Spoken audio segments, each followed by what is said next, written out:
Sigurado ka na ba talaga sa desisyon mong to, Ferlyn? Nag-aalala na tanong sa kanya ni Kyle nang sabihin niya rito kung ano ang pasya niya. Hihingi ka talaga ng tulong sa lalaking yon? Iyon lang ang tanging paraan, alam ko, Kyle. Kailangan mabuhay ni Thunder. Kung kailangan na lumuhod ako sa harap ni Gabriel para lang madugtungan ang buhay ng anak namin, gagawin ko. Pero marami pang ibang paraan, Ferlyn. May magagawa pa tayo, hindi mo kailangan ng tulong mula sa lalaking yon. Kailangan ni Thunder ang dugo sa lalong madaling panahon. Narinig mo naman kung anong sinabi ng doktor kanina, diba? Kailangan niya ang ama niya. Kailangan niyang tulong ni Gabriel. Nakapag-desisyon na ako. Kung bago ka pa lang sa channel na ito, Ate Jane TV, huwag kalimutang pindutin ang notification bell and subscribe button. Sana po hindi naman malaking abala sa inyo ang pagpindot ng subscribe button dahil ang kapalit po nito ay ang pagsuporta para makapag-produce ng mga libreng stories sa mga channels ni Ate Jane. Maraming salamat! Sign it. Now, Ferlyn. Matigas ang tono ng boses ni Gabriel habang hindi magawa ni Ferlyn na makakilos sa kinauupuan niya. Pirmahan mo na. Para maikasal na kami ni Sabrina. Ano pa bang hinihintay mo, ha? Andito na siya ngayon sa isang restaurant kasama ang asawa niyang si Gabriel. Pinipilit siya nitong pirmahan ng divorce paper na nasa kanyang harapan, ngunit hindi magawa ni Ferlyn na pirmahan yon. Ang isang kamay niya ay nakahawak sa kanyang tiyan at ang labi niya ay nanginginig na. Ano ba, Ferlyn? Tutunganga ka na lang ba riyan? Pirmahan mo na. Mariin na lumunok si Ferlyn. Hindi kailangan na umabot sa ganito, Gabriel. Tumaas ang ulo niya at diretso siyang tumingin sa mga mata ng asawa. Hindi ko pipirmahan yan. Anong hindi? Hindi mo pa talaga makuha na ayoko na sa'yo? At si Sabrina na ang nais kong pakasalan? Alam kong mahal mo pa ako, Gabriel. Mamaayos pa natin to. Magagawan pa natin to ng paraan. Hindi ba't itong pangako mo sa akin noon sa harap ng altar? Hindi ba't ang sabi mo sa akin noon ay aayusin natin ang anumang problema na dumating sa buhay at pagsasama natin? Ngayon mo patunayan yon, Gabriel. Ngayon mo patunayan ang pangako mo sa akin noon. Nagsusumamo ang kanyang tinig. Wala na akong dapat na patunayan pa sa'yo, Ferlyn. Narinig mo naman siguro ang sinabi ko sa'yo kanina, diba? Gusto ko nang maghiwalay tayo dahil si Sabrina na ang gusto kong pakasalan. Ayoko na sa'yo. Wala na ang pagmamahal ko para sa'yo. Kaya kung ano man ang pangako ko sa'yo noon sa harapan ng altar, ay kalimutan mo na lang. Hindi ko na magagawa yan. Pakiramdam ni Ferlyn ay naiwira ng buong pagkatao niya dahil sa sinabi ni Gabriel. Wala na itong pagmamahal para sa kanya at ang matalik niyang kaibigan na si Sabrina ang bago nitong mahal at siyang nais itong muling iharap sa altar. Hindi na ako masaya sa'yo, Ferlyn. Sinubukan ko naman na maging masaya pa ulit sa piling mo pero sadyang wala na talaga.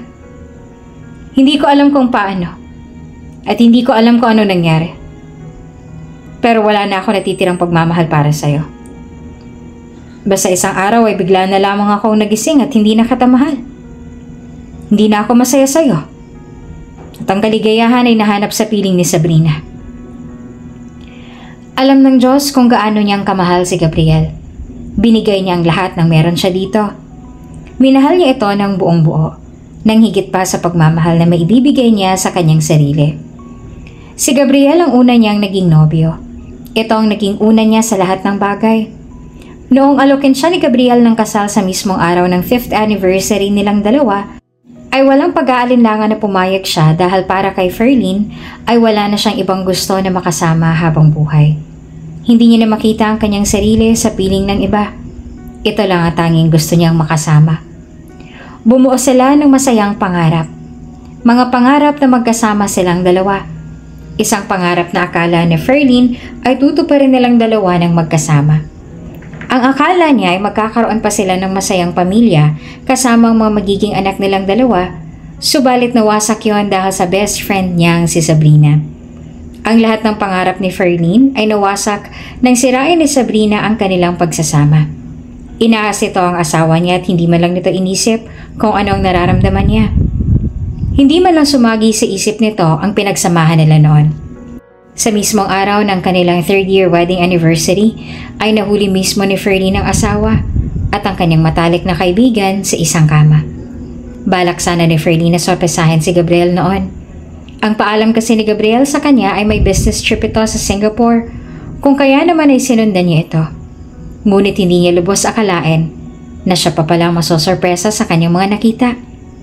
Ang matalik niyang kaibigan at siyang itinuturing niyang kapatid at ang kanyang asawa ay magkatabi sa iisang kama. Yakap-yakap ang isa't isa at pareho silang walang saplot sa kanilang mga katawan. Hinding-hindi yon makakalimutan ni Ferlene. Hanggang ngayon ay tandang-tanda niya pa ang lahat at para bang nakikita niya pa rin yon sa kanyang harapan. Ferlene! Iyon ang gulat na sambit ng dalawa nang makita siya. Hindi naman makakilos si Ferlene sa kinatatayuan niya. Sa labis na gulat ay hindi niya na rin halos magawa na makapag-react. Saka lamang napukaw si Ferlene nang tumayo ang kanyang asawa at agad na lumapit sa kanya. Ngunit sa halip na matakot at humingi ng tawad sa kanya, ay ito pang may ganang magalit. Marahas na hinawakan siya nito sa balikat. What are you doing here? Bakit hindi mo sinabi sa akin na darating ka? Tiningnan si Ferlene sa mata ng asawa. Iyan ba talagang sasabihin mo sa akin matapos ang nadatnan ko na to? Ano bang nais mo na sabihin ko? Should I apologize and beg dahil naabutan mo kami ni Sabrina? Sarkastiko na sa ating Gabriel. Of course I should be mad. Dumating ka lang naman nang wala man lang akong kaalam-alam. Pumasok ka sa silid ko nang wala man lang ang permission ko. Really, Gabriel? Galit ang boses ni Ferlene. Sa lapis na galit ay nanginginig na iyon. Ikaw pa talagang may ganang magalit sa akin na sarili mong asawa dahil nahuli ko kayo ng kalaguyo mo?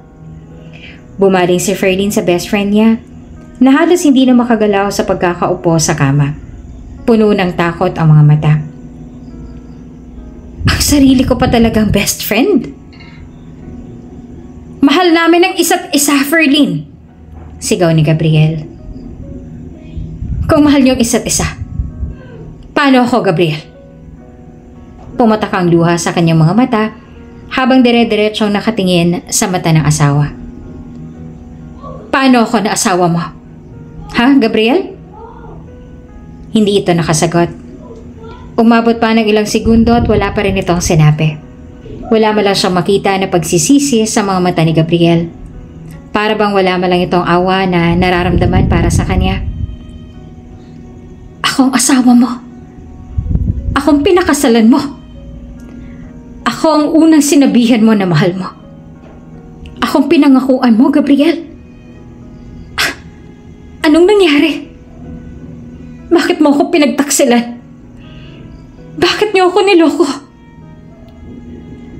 Ako nang bagong mahal niya, Ferlene. Nagsalita na si Sabrina matapos ang pananahimik. Ngayon ay mayabang ang itsura nito at ang takot sa mga mata nito kanina ay nawala. Hindi na ikaw ang mahal niya. Tanggapin mo na lang na mas mahal ako ni Gabriel kaysa sa'yo na asawa niya. Gusto ni Ferlene na suguran nito ngayon. Gusto niya nakalbuhin si Sabrina dahil napakawalang hiya nito. Matapos ang lahat na naging tulong niya dito noon, matapos ang lahat ng mga ginawa niya para dito noon, ay nagawa pa rin pala siya nitong pagtaksilan. Ngunit hindi niya magawa dahil ayaw niya na malagay sa kapahamakan ng dinadala niya. Ayaw niyang madamay ang anak niya sa gulong ito. Itinuring kitang kapatid, Sabrina. I shared everything I have with you before. Kung anong meron ako, meron ka rin. Sumbat niya dito. I didn't expect you to be this obsessed with me para gustuhin mo rin ang asawa ko. Sa halip na humingi ng tawad sa kanya dahil sa nagawa nilang kasalanan, ay wala man lang silang ginawa. They humiliated her. They caused her misery. Pinagmukha pa nila sa kanya na para bang kasalanan niya pa kung bakit nagawa ng mga ito na lokohin at pagtaksilan siya. Labis na nasaktan si Ferline sa nangyari. Naninikip ang dibdib niya at pakiramdam niya ng sandaling yon ay pinagsakluban siya ng langit at lupa. Durog na durog siya dahil ang lalaking mahal na mahal niya ay niloloko siya. Ang tanging tinuring niya na malapit na kaibigan ay pinagtaksilan siya. Niloko siya ng dalawang taong mahalaga sa kanya. Not only did they lack remorse for their betrayal, but they also appeared content and even gleeful, almost as though they had eagerly anticipated her discovery of their affair for quite some time. "Are you okay, miss?" Nag-aalala na tanong ng lalaking nabangga ni Ferline. Hindi naman siya sumagot. Sa halip ay niyakap niya ito ng sobrang higpit at nagulat naman ang lalaki sa ginawa niya dahil natigilan ito. Walang pakialam si Ferline kung hindi niya man kilala itong yakap niya ngayon. Wala siyang pakialam kung sobrang nakakahiyaman itong ginagawa niya ngayon. Ang mahalaga sa kanya ay maramdaman niya na merong taong nariyan para sa kanya. Ang mahalaga ay walang makakita sa pag-iyak niya. Matapos ang mga nangyari kanina, matapos niyang mahuli ang dalawa na pinagtaksilan siya, ay tumakbo siya palayo hanggang sa nabangga siya sa isang lalaki na yakap niya ngayon. "Miss?" Tinawag ulit siya ng lalaki. Malalim ang boses nito at halatang kinakabahan sa ginagawa niya. Miss, I believe you have mistaken me for someone else." Ngunit sa halip na lumayo ay mas lalo lang na humigpit ang yakap ni Ferline sa taong ito. Sa sandaling yon ay wala na siyang pakialam sa kahit anong bagay at ang tangi na lang na mahalaga para sa kanya ay ang mabuhos niya ang lahat ng sakit na nararamdaman niya ngayon. She wanted to cry in somebody's arms so she wouldn't feel alone. Nasanay na kasi si Ferline na sa tuwing umiiyak siya ay laging nasa tabi niya ang kanyang asawa at best friend para yakapin siya at pakalmahin. Ngunit sa ngayon ay sila pang dahilan kung bakit siya labis na nasasaktan. Napakamot ng lalaki sa ulo at napuna na ang lahat ng mga tao ngayon sa lobby ay nasa kanilang mga mata. Naiilang na bahagyang ngumiti naman ang lalaki sa mga tao roon na sa tingin niya ay hinuhusgahan na siya dahil sa hinahayaan niya lang babae na yakapin siya at nakatayo lang siya. Halata pa na umiiyak ang babae dahil umaalag ang balikat nito. Kaya naman para makaiwas sa mga nanguhusga na tingin ng mga tao doon, ay dahan-dahang nilagay ng lalaki ang kamay sa likod ng babae. Hinaplos na para bang pinapakalma niya ito. "They might assume that I'm the reason you're crying. Please stop crying and try to calm down a bit." Pakiusap ng lalaki. "Whatever you're going through right now will come to an end. Pain fades. Wounds heal. So please stop crying. Take a deep breath and calm down." May kung ano sa mababang tinig ng lalaki ang bahagyang nakapagpakalma kay Ferline. Hindi niya mawari kung bakit. Dahil sa mababang tono ng boses nito, o talagang kailangan na kailangan niya lang talaga ngayon ng may makapagsabi nun sa kanya. "Mr. Adler, Mr. Miller is currently waiting inside the meeting room." May lumapit sa kanila na isang babae para ipaalam yon sa lalaki. Sumagot naman ang lalaki na si Mr. Adler. "I believe I need to cancel the meeting, or you can fabricate an excuse to Mr. Miller. I need to sort this out first." Sumagot naman ang babae. "Understood, sir. I'll clarify things with Mr. Miller." "Thank you, Grace." Dahil nga sa hindi naman makaalis-alis si Mr. Adler dahil sa yakap-yakap ito ni Ferline, kaya nagpasya na lang ito na ikansela muna ang meeting na siyang dahilan kung bakit narito ngayon sa lugar na ito ang lalaki.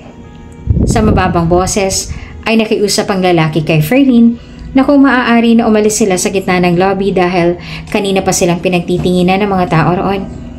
Pumayag naman si Ferline at hinayaan niya na ito na alalayan siya. "Are you Filipina?" Tanong ng lalaki na nagpakilalang si Kyle Adler kay Ferline. Mabagal naman siyang tumango. "Oh, nice! I speak Tagalog too. Sa Pilipinas din ako nakatira." Hindi naman mukhang Pilipino ang lalaki dahil sobrang gwapo nito at ang malalim na mga mata ay kulay abo, pero napaka-fluent nito sa pagsasalita ng Tagalog. I didn't think you're a Filipina at first. Bakit ka umiiyak kanina? Nagbaba ng tingin si Ferlene.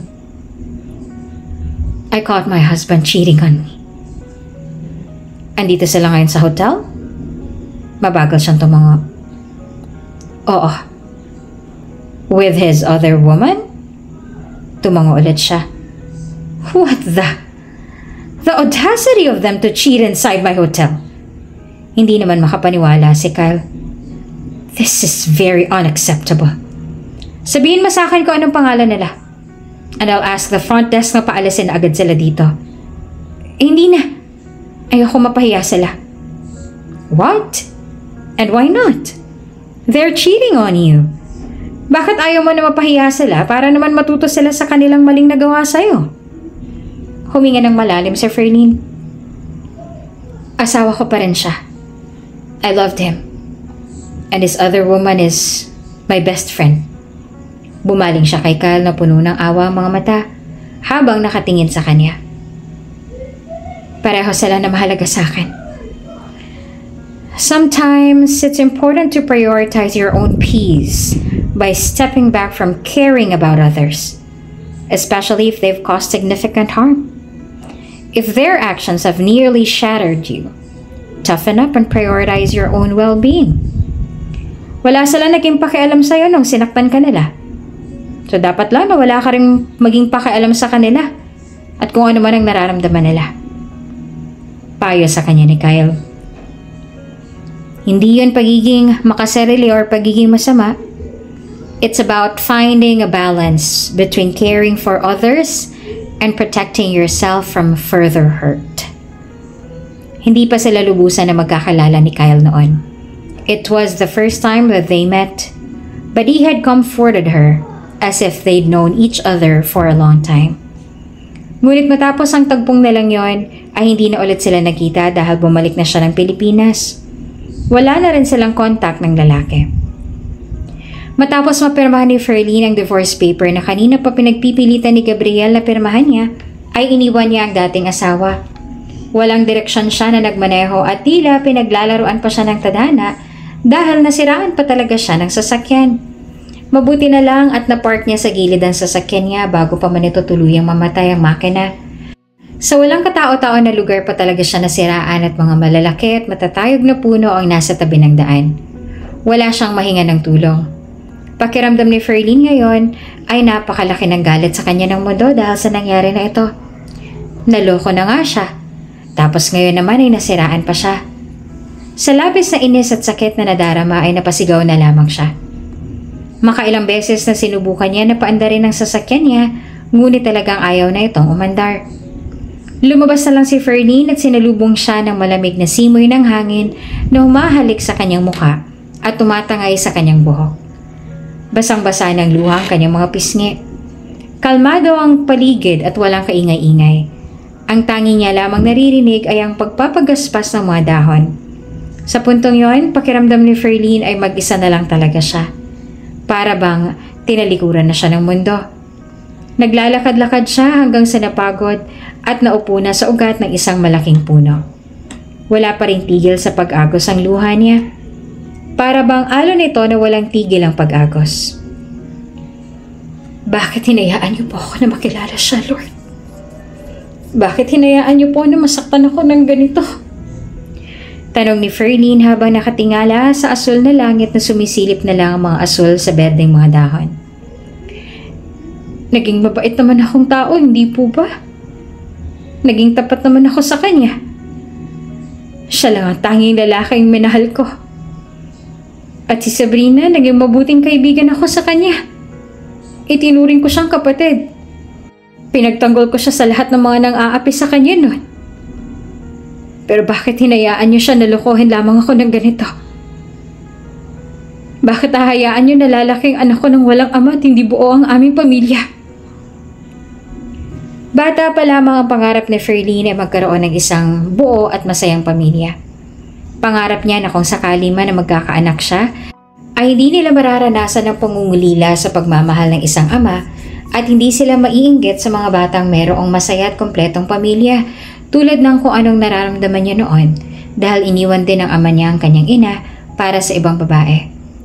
Ngunit ngayon, kahit pala anong subok niyang lumaban, kahit anong pilit niya na isalba ang pamilya nila, ay nawasak pa rin yon. Lalaki pa rin ang anak niya nang walang ama. Hindi pa rin mararanasan ng magiging anak niya kung anong pakiramdam na magkaroon ng isang masaya at kompletong pamilya. Bakit ba hinayaan niyo pa ako na makilala sila at ituring ko sila na pinakamahalagang tao sa buhay ko kung sila lang din naman pala magiging dahilan kung bakit ako mawawasak ng ganito? Muling tanong ni Ferlene. Durog na durog at punong-puno ng sakit ang tono ng boses niya. Hindi niya magawang ipaliwanag ang sakit na nararamdaman niya ngayon. Being betrayed by the people she treasured hurt her so badly. It felt like a dagger through her heart. Hindi alam ni Ferlene kung ilang oras na siyang nanatili sa ilalim ng puno. Dahil na rin sa pagbubuntis niya ay mabilis siyang nakaramdam ng pagod at hindi niya namalaya na nakatulog na pala siya. Nagising lang siya nang pumatak ang ulan sa kanyang mukha. Agad siyang tumayo para pumalik na sa kanyang sasakyan. Pero dahil nga sa nangyari kanina, pakiramdam ni Ferlene ay hinang-hina siya. Palakas ang buhos ng ulan. Giniginaw siya ngunit mas lalo lang siya na nangihina hanggang sa hindi na alam ni Ferlene ang sumunod na nangyari dahil bumagsak na siya sa gitna ng kalsada. Bago nagdilim ang kanyang paningin, ay nakita niya pang pagito ng isang kulay itim na sasakyan at lumabas mula roon ng isang lalaki na tinatawag siya. Nang magising si Ferlene ay nasa loob na siya ng isang puting silid at may dextrose na ang nakakonekta sa kamay niya. Tumingin siya sa dalawang tao na nag-uusap. Isang babaeng doktor at isang matangkad na lalaki na nakasuot ng kulay itim na long coat. Nakatalikod ang lalaki kaya hindi niya makita ang mukha nito.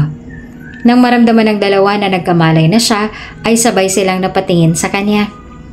Bahagya namang nanlaki ang mga mata ni Ferlene nang makita ang mukha ng lalaki. Si Kyle. Mabuti naman at nagkamalay ka na. Nakangiti na saad ng doktor tsaka lumapit sa kanya para tignan ang lagay niya. Pero ang mga mata ni Ferlene ay nanatili lamang kay Kyle. Hindi na napansin ni Ferlene kung anong ginagawa ng doktor at saka lang siya napatingin dito na magsalita ito. Nawalan ka ng malay kanina dahil sa pagod, stress at probably overwhelming emotion. I can sense that you're going through something really hard. Kaya marahil ay sa sobrang stress mo ngayon. Pero gusto ko na malaman mo na apektado rin na magiging anak mo sa mga nangyayari sa'yo ngayon. Inisa-isa sa kanya ng doktor kung anong dahilan kung bakit siya nawala ng malay at kung anong mga kailangan niyang iwasan at gawin para hindi na maulit ito. At habang nagpapaliwanag ang doktor, ay lalo lang na sumasama ang pakiramdam niya dahil sa pag-iisip na mapapahamak pa ang anak niya sa ginawa niyang to. Pakiramdam niya ay naging masama siyang ina dahil hinayaan niya na mangyari ito. Maayos na bang pakiramdam mo, Ferlene? Tanong sa kanya ni Kyle nung silang dalawa na lang natira sa silid. Oo, maayos na ako. Sagot niya sa nangihina pa ring boses. Ikaw ba nagdala sa akin kanina dito? Oo. Nakita kita kanina sa gitna ng kalsada. Nawalan ka ng malay. Mabuti na lang at doon ako dumaan pag pauwi na ako. Bihira kasi mga dumadaan doon. Salamat pala sa pagdala sa akin dito. Matamis naman ang umiti sa kanya si Kyle. Walang anuman yon. Siya nga pala, bumili ako ng prutas para sa inyo. Sabi kasi sa akin kanina ng doktor ay kailangan niyo yun ng baby mo para mabilis kayo makabawi ng lakas. Sandali at pagbabalat ng kita ng mansanas, ha? Hinayaan ni Ferlene na pagbalatan siya nito ng mansanas. Naupo naman siya sa kama na kinahihigaan niya at pinagmasdan nito. Nang mapuna nito na nakatitig siya ay bumaling ito sa kanya at nagtaka. Bakit? Paano mo ako nahanap? Tanong niya. Hindi ko rin alam. Hindi ko alam na ikaw palang babae kanina sa gitna ng kalsada. Tapat na sagot ni Kyle. Marahil it's destiny? Destiny? Yup. Ngumiti ito sa kanya. I am destined to help you and your child. Galing ng destiny, ano? Diba ako ang pinadala niya para sa inyo na magiging anak mo? Nang dahil sa ginawa sa kanya ni Gabriel, Pakiramdam ni Ferlene ngayon ay nawala na rin siya ng tiwala sa lahat ng mga lalaki.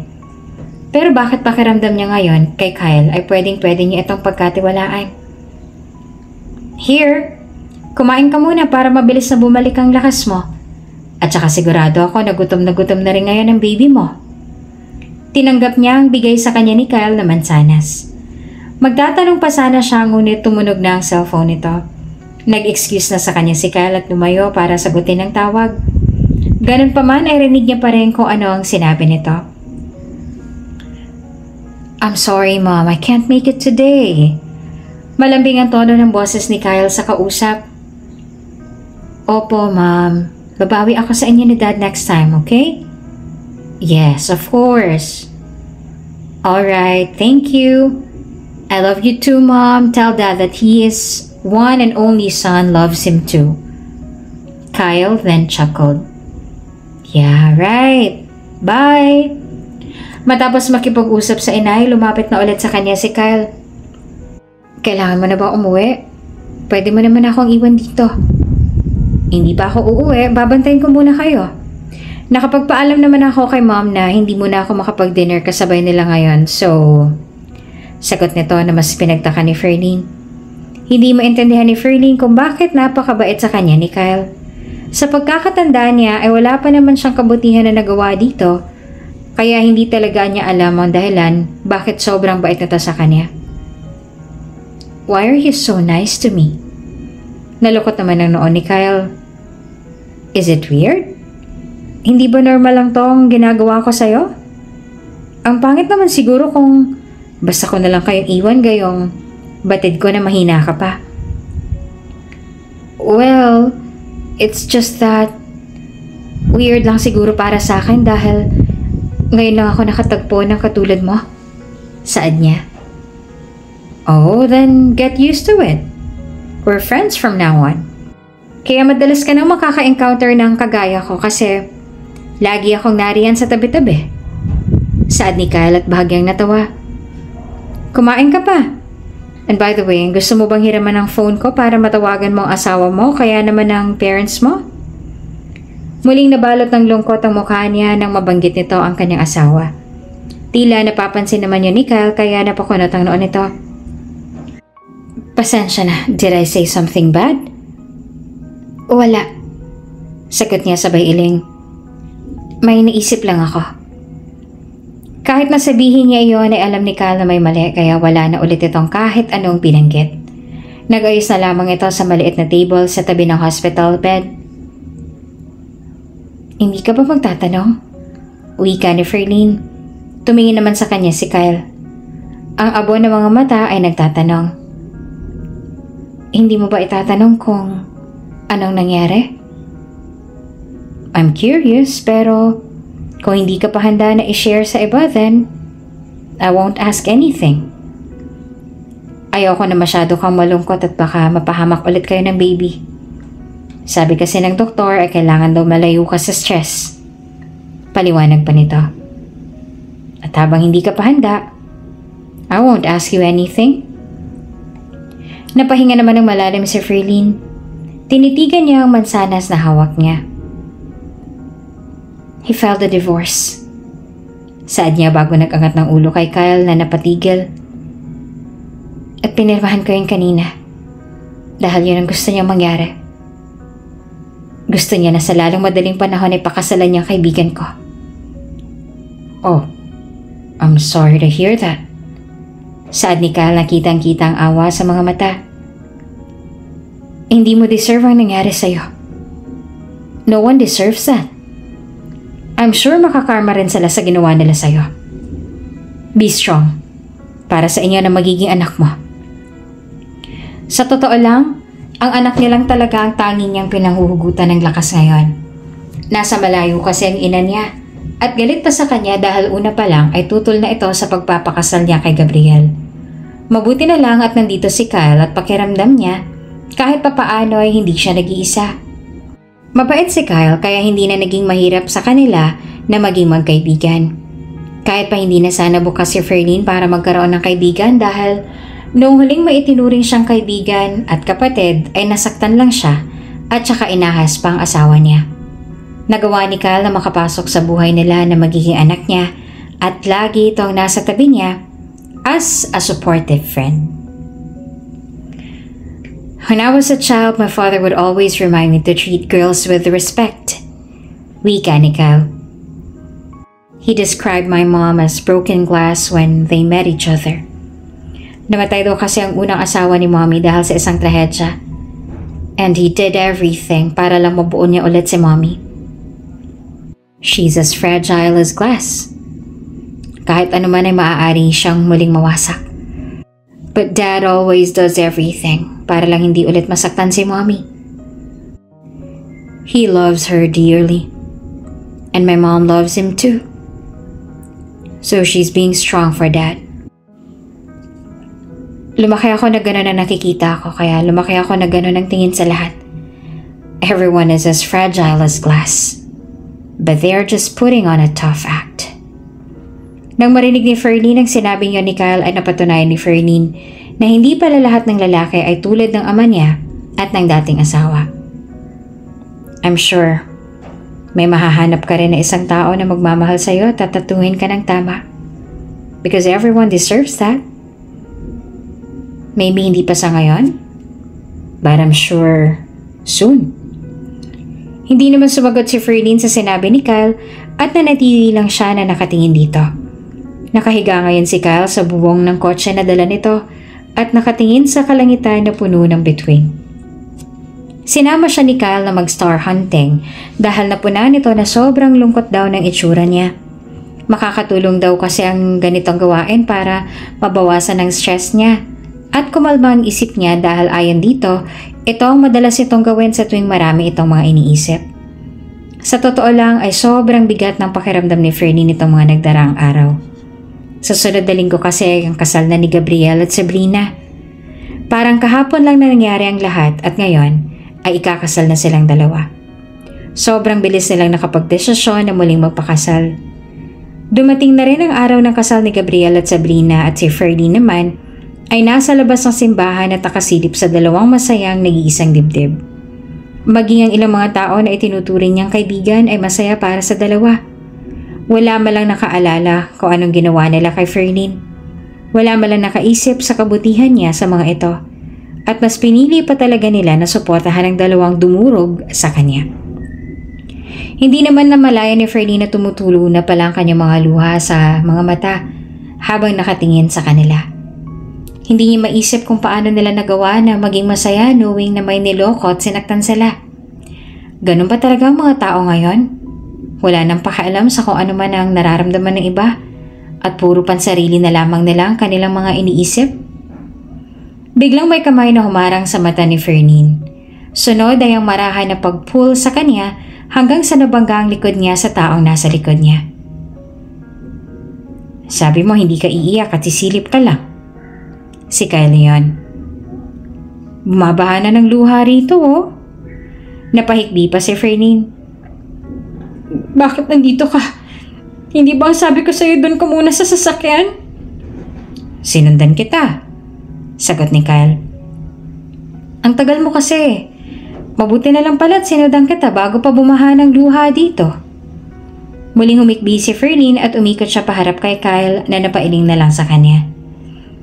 Ay, you're crying again. Sabi ko naman sa'yo, huwag ka nang umiyak, diba? Hindi worth it ang pagbuhos mo ng luha para sa kanila. Inabot ni Kyle ang pisngi niya at masuyong hinaplos ang luha sa kanyang mga mata. Sige ka, kung iiyak ka lang dyan, magiging iyakin din ang anak mo. Ngunit kahit anong gawin niya, hindi niya mapigil ang pagbuhos ng luha niya. Napahinga ulit ng malalim si Kyle bago siya niyakap ng mahigpit at bago pa man may makakita sa kanilang dalawa, ay umalis na sila roon. Sa sasakyan na lang siya umiyak ng umiyak at mabuti na lang at nandito si Kyle para sa kanya. At kahit papaano ay pinapagaan ang loob niya. Maayos naman ang lagay ng baby niyo, ma'am. Nakangiti saad ng doktor niya kaya nagkatinginan silang dalawa ni Kyle na siyang sumama sa kanya para sa check-up niya ngayon. Katulad doon ng paalala ko ay umiwas ho tayo sa stress dahil maaari niyo itong ikapahamak ni baby. Tumaas ang tingin ng doktor kay Kyle. Kailangan niyo po ng dobling alaga sa mag-ina ninyo, sir. Ngayon ho kayo higit na kailangan ng mag-ina ninyo. Itatanggi na sana ni Ferlene ang sinabi ng doktor na si Kyle ang ama ng dinadala niya dahil ang akala niya ay magagalit ang binata, ngunit naunahan na siya ni Kyle. At sa magalang na boses ay sumagot ito sa doktor na para bang baliwala lang dito na napagkamalan nito na ito ang ama ng ipinagbubuntis niya. Matapos ang check-up ay sabay ulit sila na umalis ni Kyle. Narinig mo ang sinabi ng doktor kanina, right? Tanong sa kanya ni Kyle habang nagmamaneho. Avoid stress as much as possible. Kailangan mong makinig sa kanya dahil para lang din yun sa inyo ng anak mo. Para hindi kayo mahirapan. Ngumiti ng bahagya si Ferlene at saka tumango. Maraming salamat pala sa pagsama sa amin ngayong araw, Kyle. Matamis naman ang ngumiti si Kyle. No problem. Seriously, hindi ko alam kung anong gagawin ko kung wala ka. Humalakak si Kyle. Oh, baka mamaya hindi mo na kayang mabuhay kung wala ako, ha? Pagbibiro pa nito. I'm serious, sabi niya sabay irap. Natawa ulit si Kyle sa kanya. Opo, Miss Sungit. Don't worry. Seryoso rin naman ako na palagi niyo ako makakasama na magiging anak mo. Dahil magiging ninong niya pa ako. Kaya alagaan mo ang sarili mo at ang magiging anak mo or else I'll be very mad. Ferlene laughed slightly and nodded. Yes, I promise. Aalagaan ko ang sarili ko. Now that's what I want to hear. To be honest, hindi alam ni Ferlene kung ano bang mangyayari sa kanya kung wala si Kyle para damayan at pasayahin siya. Si Kyle na lang ang tanging nagbibigay sigla sa kanya at siyang patuloy na nagpupush sa kanya para lumaban. 3 buwan pa lamang ang pagiging magkakalala nila at magkaibigan nila, ngunit ang pakiramdam ni Ferlene ay nakadepende na siya kay Kyle. Napakaswerte niya at nagkaroon siya ng kaibigan na katulad ni Kyle. Matapos ang lahat ng mga nangyari sa kanya ay halos ayaw na ni Ferlene na manirahan sa iisang bansa kung nasaan din ang mga tao na nanakit sa kanya. Kung kaya naman ay umalis siya ng bansa at doon na sa Spain na nirahan. Magkondo doon si Kyle na walang nakatira kaya hinayaan siya ni Kyle na doon na muna siya tumira. Hindi naman umalis si Kyle sa tabi niya kahit pa noong sandaling sobrang hirap ng pagbubuntis niya. Lagi itong nasa tabi niya para alalayan siya. Hanggang sa mga anak si Ferlene na hindi siya iniwan at pinabayaan ni Kyle. Ito ang tumayong ama para sa anak niyang si Thunder. Hindi sila nito pinabayaan. Uncle Kyle! Masayang-masaya na tawag ni Thunder sa tito Kyle nito. You're here na po! Yay! I miss you, Uncle! Bago yumakap si Thunder sa binti ni Kyle ng sobrang higpit. Mahina namang natawan si Kyle bago yumuko para yakapin din pabalik si Thunder. I miss you too, baby boy. Sorry patagal na nawala si Uncle, ha? Got really busy with work eh. Okay lang po yan, Uncle, as long as you're here na po. Binuhat ni Kyle si Thunder na agad naman na yumakap ng mahigpit sa leeg nito.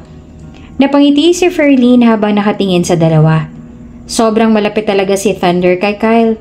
At halos hindi na sila mapaghiwalay kung kaya naman kapag nasa malayo si Kyle ay sobrang malungkot si Thunder.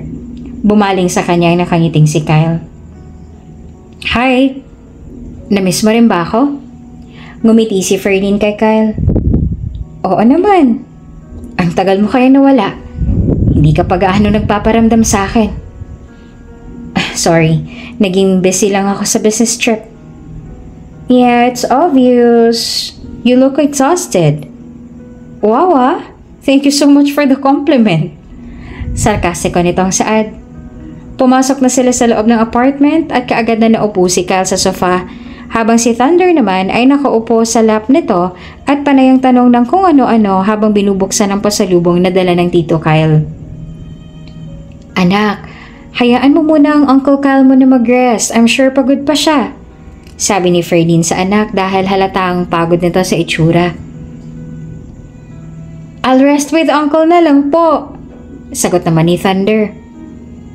Let him rest with me. Pakiusap si kanya ni Kyle. Payag ka na. I'm sure magiging mabait naman ang baby boy na to. Opo, Mommy. I'll be good boy po para hindi po ma-disturb si Tito Kyle. Ay, nako. Huminga ng malalim si Fernine. O siya, sige na. Pero huwag kayong makulit, ha? Opo, Mommy. Sandaling nagtungo si Fernine sa kusina para ihanda ang dala na pagkain para sa kanila ni Kyle. Sa tuwing bumibisita sa kanila si Kyle ay hindi talaga nawawala ang pasalubong nito para sa kanila. Palagi rin kasi itong hinahanapan ng pasalubong ni Thunder. Hindi na sila nakatira ng anak niya sa kondo ni Kyle. Noong mag-2 taong gulang si Thunder ay meron na siyang sapat na pera para makalipat sila ni Thunder at umalis na silang dalawa sa kondo ni Kyle. Bagaman ang gusto sana ni Kyle ay doon daw ulit sila dahil wala nang mang gumagamit nun at para hindi na rin daw siya mahirapan sa pagbabayad ng rent. Ngunit hindi pumayag si Fernine. Nakakahiya naman kasi yon kay Kyle. Matapos niyang maglagay sa ref ng dala ni Kyle na pasalubong ay bumalik na siya sa living room. Kyle, what do you want to eat for dinner? Pagluluto kita. Nagtataka naman si Fernine dahil umabot ng ilang segundo at hindi pa rin sumasagot si Kyle. Tinignan niya ito at napailing na lang nang makitang tulog na pala ito. Nagtungo siya sa kanilang silid at kumuha siya ng kumot para sa dalawa. Kinumutan niya ang mag-ama na pareho ng mahimbingang tulog. Nagsisiksikan sa couch. Dumukwang si Fernine para halikan ang noo ng anak. At sunod ay inalis na rin niya ang hibla ng buhok sa noo ni Kyle. Pagkatapos noon ay bumalik na rin siya sa kusina para makapagluto dahil sigurado siya na gutom mamaya ang dalawa pagising nila. Ang hindi alam ni Fernine, ang sandaling tumalikod siya ay nagmulat din ang mata si Kyle at pigil na pigil ang pagsupil ng ngiti. I know you're happy, Uncle Kyle. Nabigla si Kyle nang biglang magsalita si Thunder. Ang akala niya ay mahimbing na ang tulog nito.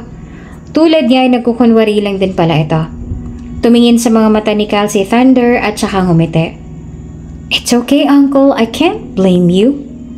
Kyle chuckled at saka ginulombok ni Thunder. You can't blame me for what? Kung gusto niyo po ang mommy ko. Sagot ni Thunder kaya mas lalong nabigla si Kyle dahil paanong nalaman ng 6 na taong gulang ang sekreto niya.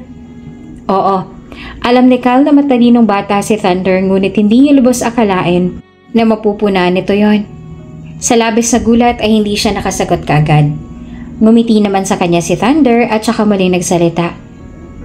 Don't worry, Uncle. Hindi ko po sasabihin kay Mommy. Can I trust you with that? Opo, Uncle. Don't worry po. Kyle smiled sweetly at saka muling ginulo ang buhok ng bata. Thank you, baby boy. So, you like Mommy po ba, Uncle? Tanong ni Thunder habang ang bedeng mga mata ay diretso na nakatingin sa kulay abo ng mga mata ni Kyle. Yes, I like her. May pag-aalangan na pag-amin ni Kyle. Totoo ang nararamdaman ni Kyle para kay Fernine. Kahit pabatid niya naman na malabo nang masuklian ni Fernine ang pagmamahal niya. Hindi pa rin nagawa ni Kyle na pigilan ang nararamdaman niya. Ito pa rin ang pinili ng puso niya na gustuhin. Kung kaya naman para hindi masira ang pagiging magkaibigan nilang dalawa, ay ginagawa ni Kyle ang lahat para malihim ang pag-ibig niya para kay Fernine. Ngunit tila ang effort niya na itago ang nararamdaman niya ay hindi pa sapat dahil napansin pa rin pala yun ni Thunder. Kailangan niya pa talaga na pag-igihan ang pagtatago niya. Sa sumunod na linggo ay naging abala si Fernine para sa pagbabalik nila sa Pilipinas. 1 month lang naman silang magsistay doon at gusto lang talaga nila na pagbigyan ng hiling ng magulang ni Kyle na magstay sila doon ng matagal para makasama nila si Thunder ng matagal-tagal. Pagkatapos ng 1 buwan ay babalik na sila sa Spain dahil may trabaho pa siya bilang secretary ni Kyle at mag-aaral na ulit si Thunder. Sobrang excited ni Thunder na bumalik sa Pilipinas dahil miss na raw nito ang lolo at lola niya, ang magulang ni Kyle. At syempre, excited din si Fernine para sa anak niya. Sa tuwing bumibisita kasi sila sa Pilipinas noon na hindi sila nagtatagal ng ilang linggo dahil sa pareho sila na laging busy. Pero ngayon, pagbibigyan muna nila ang magulang ni Kyle na sobrang naging mabait sa kanila ng mga anak niya. Ngunit hindi lubos akalain na isang masamang trahedyang magaganap sa buhay nila sa pagbabalik nila sa bansa. Isang trahedya na nagwasak sa mundo ni Fernine. Anong ibig mong sabihin, Yaya? Nanginginig ang tono ng boses na tanong ni Ferlene. Mula sa kabilang linya ay narinig niyang malakas na paghikbi ni Yaya Mabel, ang yaya ni Thunder. Ma'am! Si Thunder po, ma'am! Mas lalong lumakas ang kabog ng dibdib ni Ferlene. Hindi niya gusto ang tono ng boses ni Yaya Mabel. Para bang may hindi magandang nangyari. Bakit? Ano nangyari sa anak ko? Nasa ospital po kami ngayon, ma'am. Nabangga po si Thunder. Nasa sakyan, duguan po siya at walang malay. Nang sandaling marinig ni Ferlene ang sinabi ni Yaya, ay nanlumo siya at nawala ng lakas sa mga tuhod niya. Kaya napaluhod siya sa sahig. Hindi na sila nag-aksaya ng sandali at agad silang nagtungo sa ospital kung saan isinugod ang anak niya. Pagdating nila roon, ay iyak ng iyak si Yaya Mabel at paulit-ulit na humihingi ng tawad sa kanila sa kasalanan. Maging ang driver ng kotse na nakabangga sa kanyang anak ay naroon at hawak na ng pulis, pero lumuluhod din sa harap nila at paulit-ulit na humihingi sa kanila ng tawad. Si Kyle ang nag-asikaso ng lahat dahil halos hindi makapag-isip ng maayos si Ferlene sa mga nangyayari ngayon. Ang tangi lamang natatandaan ni Ferlene na sinabi ni Kyle sa kanya ay napakulong na nito ang driver ng sasakyan na nakabangga kay Thunder, habang ang yaya naman ay under investigation. Makalipas ang hindi mabilang ng mga sandali ay lumabas ang doktor na halos hindi gustong sabihin sa kanilang nangyari. Kritikal ang kondisyon ng anak ninyo ngayon. Sa lalong madaling panahon ay kailangan niyang masalina ng dugo. Sino ho bang ka-blood type sa inyo? AB positive po ang blood type ng bata. Kung may kapareho ng blood type ang bata sa inyo ay mangyari na sabihin agad sa amin nang sa ganon ay masalina ng dugo ang bata. Hindi niya ka-blood type si Thunder. At alam ni Ferlene kung gaanong career ang mga ganoong dugo. Mahihirapan sila na makahanap agad at iisa lang ang taong kilala ni Ferlene na katulad ang blood type ng sa anak. Sigurado ka na ba talaga sa desisyon mong to, Ferlene? Nag-aalala na tanong sa kanya ni Kyle nang sabihin niya rito kung ano ang pasya niya. Hihingi ka talaga ng tulong sa lalaking yon? Iyon na lang ang tanging paraan alam ko, Kyle. Kailangan mabuhay ni Thunder. Kung kailangan na lumuhod ako sa harap ni Gabriel para lang madugtungan ang buhay ng anak namin ay gagawin ko. Hinawakan ni Kyle ang kamay niya. Pero marami pang ibang paraan, Ferlene. May magagawa pa tayo. Hindi mo kailangan ng tulong mula sa lalaking yon. Umiling siya at binawi ang kamay ng hawak nito. Kailangan ni Thunder ng dugo sa laling madaling panahon. Narinig mo naman kung anong sinabi ng doktor kanina, diba? Kailangan niyang ama niya. Kailangan niyang tulong ni Gabriel. Nakapag-desisyon na ako. Hindi na ako maghihintay hanggang sa mas lalong malagay sa panganibong buhay ng anak namin. Walang nagawa si Kyle sa naging pasya ni Ferlene. Buo na ang pasya ni Ferlene na lumapit sa ama ni Thunder at humingi ng tulong para mailigtas ang buhay ng anak niya. Kung kailangan niya na lumuhod at magmakaawa sa harap ni Gabriel ay gagawin niya. Mabuhay lamang ang anak niya. At yun ang ginawa ni Ferlene.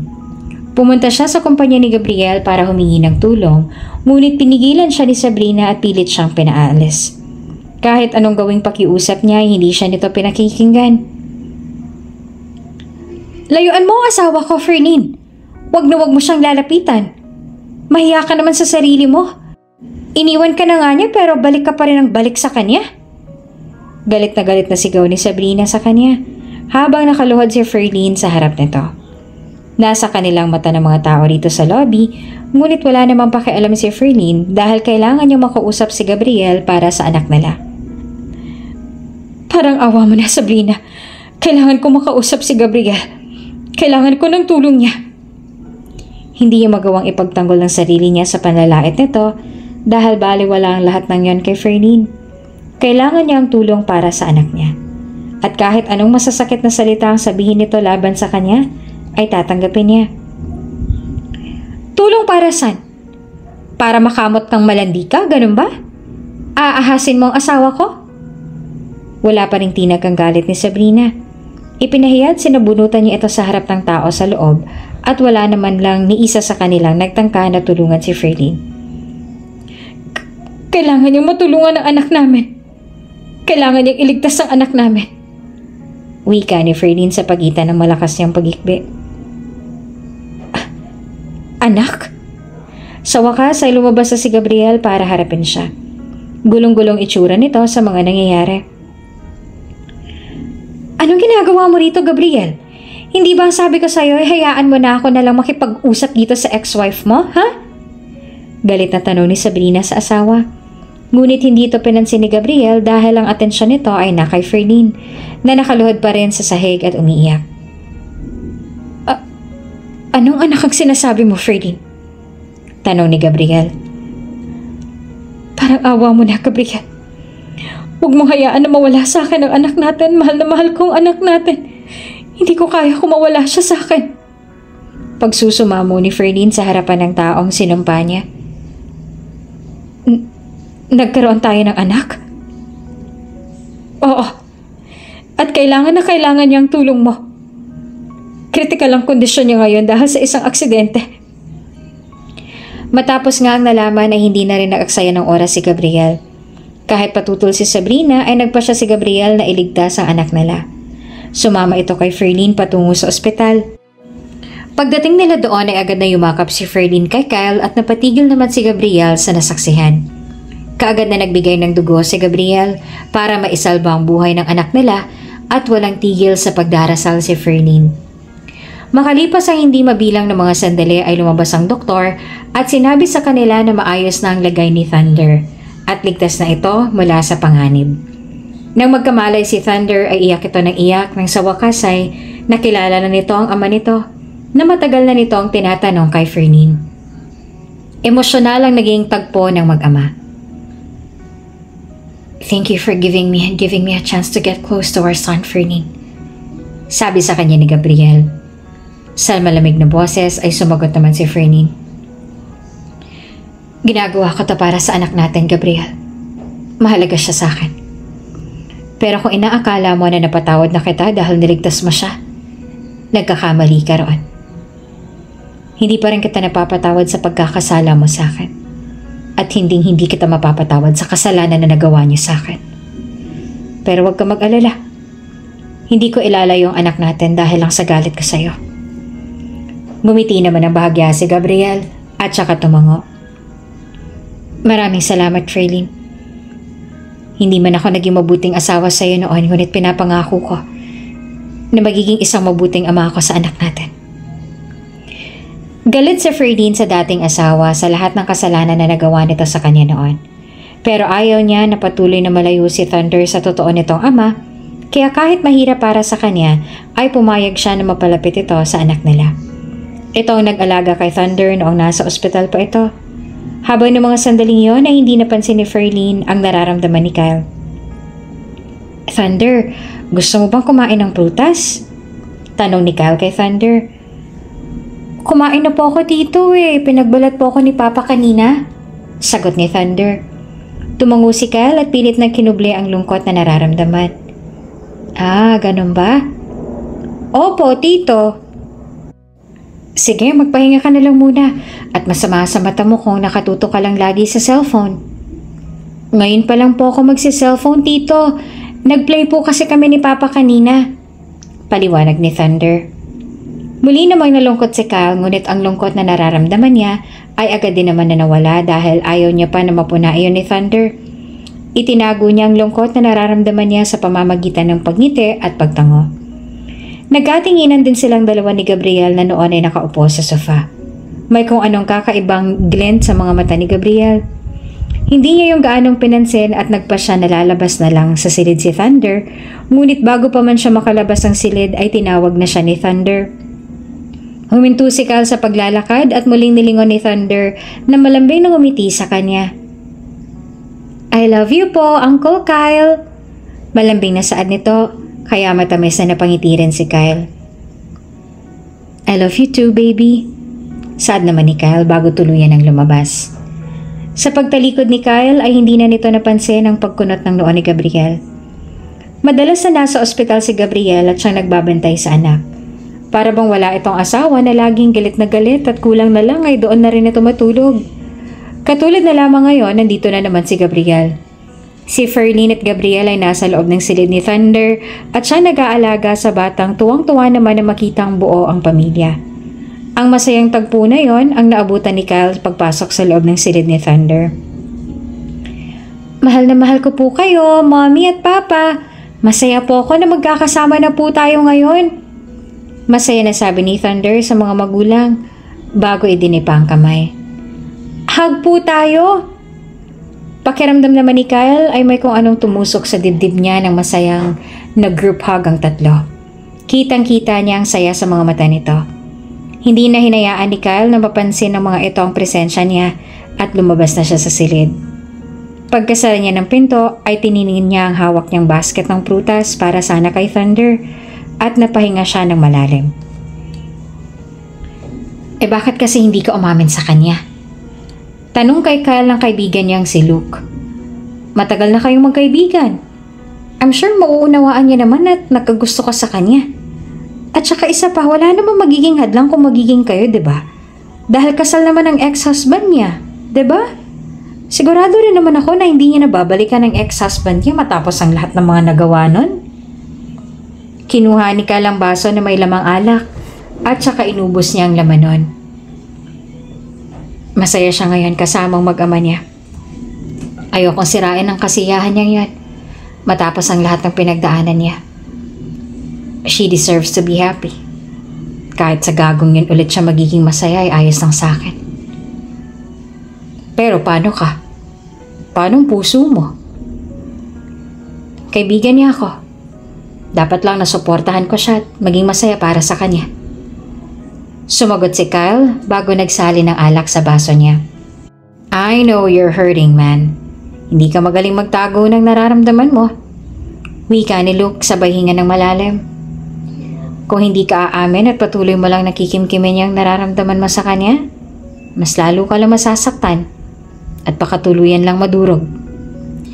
Pero para kay Kyle, hanggang kaya niya ikikimkim niya muna sa kanyang sarili ang lahat ng nararamdaman niya. Hanggang kaya niya ay pipilitin niya na maging masaya para sa dalawang taong mahalaga sa kanya. Makita niya lang sila na masaya ay ayos na sa kanya. Ang pakiramdam ni Kyle ay hangin na lang siya sa tuwing magkasamang pamilya. Hindi niya ba alam kung pansin pa ba ni Ferlene ang presensya niya? Hanggang sa makalabas si Thunder sa ospital ay nanatili na nakabuntot si Gabriel sa mag-ina nito. Bagaman nauunawaan ni Kyle ang dahilan ni Gabriel kung bakit ito buntot ng buntot sa dating asawa, ay hindi niya pa rin maipagkakaila ang paninibugho na nararamdaman niya. Kahit anong gawin na pagpigil ni Kyle, kahit ilang beses na pagalitan ng sarili at sabihin na normal lang yon, ay hindi pa rin mapigil ni Kyle ang nararamdaman niya. Kahit ilang beses niya pa man paalalahanan ng kanyang sarili na wala siyang dapat na maramdaman na kung ano, ay hindi niya pa rin napigil ang nararamdaman niya. You know that I love you, right? Matagal na kitang mahal, Ferlene. Alam ko na alam mo kung anong nararamdaman ko para sa'yo. Pagtatapat ni Kyle kay Ferlene, ang mga mata ni Kyle ay punong-puno ng emosyon at halata na nahihirapan din. Alam ko may nararamdaman ka para sa akin. Sumagot si Ferlene. Ang mukha niya ngayon ay walang emosyon at ang boses niya ay walang singlamig na para bang baliwala sa kanya ang pagtatapat sa kanya ng nararamdaman ni Kyle ngayon. Lumunok si Kyle. Kung ganon, una pa lang ay alam mo na kung anong nararamdaman ko para sa'yo? Oo. Hindi naman ako manhid para hindi ko yan maramdaman, Kyle. Alam kong mahal mo ako. Hinayaan ko lang yan dahil ayoko masirang pagkakaibigan nating dalawa. Mahalaga ka sa akin at ayaw kitang mawala. Mahalaga ka rin para sa anak ko. Pero nais ko lang malaman mo na kung ano man ang meron tayo ay hanggang doon na lang yan. Mahal kita pero hanggang sa pagkakaibigan lang pagmamahal ko na yan. Maliban doon ay wala nang higit pang mabibigay ko sa'yo. Kinagat ni Kyle ang ibabang labi na para pang pinipigilan ang pagtulo ng luha. I now finally understand. Pasensya na kung umibig man ako sa'yo, Ferlene. Maniwala ka, sinubukan ko naman na pigilan ang nararamdaman ko pero sadyang lumalim lang talaga yan. Malinis naman ang intensyon ko sa inyo ng anak mo. At hindi ako naging mabait sa inyong dalawa dahil lang sa nararamdaman ko na to para sa'yo. Mahalaga rin kayo para sa akin. Kayo ang pinakamahalaga sa akin ngayon. At mahal na mahal ko kayong dalawa. Pero hindi ko sasayangin ang pagiging magkaibigan natin para lang sa nararamdaman kong to. Napalunok ng mariin si Kyle. Huwag ka mag-alala. Susubukan kong mag-move on. Ibabaling ko na lang sa ibang nararamdaman ko. Susubukan ko. Makakalimutan ko rin to. Just give me some time. Hanggang hindi pa nawawala ang nararamdaman kong to para sa'yo ay iiwasan mo na kita. Iiwas ako. Hindi dahil sa galit ako sa'yo. Iiwas ako dahil mahalaga kayo ni Thunder sa akin. At ayoko na mawala kayo dahil lang sa hindi ko mapigil ang bugso ng damdamin ko. Matapos ang pag-uusap nilang yon ay hindi na ulit nagpakita sa kanya si Kyle. Wala siyang ideya kung nasaan ito. At nalaman na lang ni Ferlene mula kay Thunder na nagpaalam pala dito si Kyle na aalis ito. Ang dahilan ni Kyle kay Thunder ay may trabaho ito sa ibang bansa, ngunit alam ni Ferlene kung ano nga ba ang tunay na dahilan. Oo, aaminin ni Ferlene na nasaktan din siya sa nangyari. Hindi lamang siya basta nasaktan dahil nadurog din siya. Mahal niya si Kyle. At hindi itatanggi ni Ferlene na mahal niya rin ito. Kahit sino naman siguro ay mapapaibig ni Kyle. Katangi-tangi naman kasi talaga si Kyle. Ngunit kahit gaano niya pa ito kamahal, ay ayaw ni Ferlene na maging dahilan yon para malungkot si Thunder. Alam ni Ferlene kung gaano kagusto ni Thunder na bubuo ang pamilya nila. Bata pa lamang si Thunder ay yun ang madalas na sinasabi sa kanya nito. Gusto nito na masayang pamilya kasama ang ama nito. At ngayon na nahanap na nito ang ama, ramdam niya ang anumang sandali ay hihilingin ulit yan sa kanya ni Thunder. Miss ko na po si Tito Kyle, Mommy. Malungkot na wika ni Thunder. Hindi po siya nag-call sa akin. Gusto ko na po siyang makita.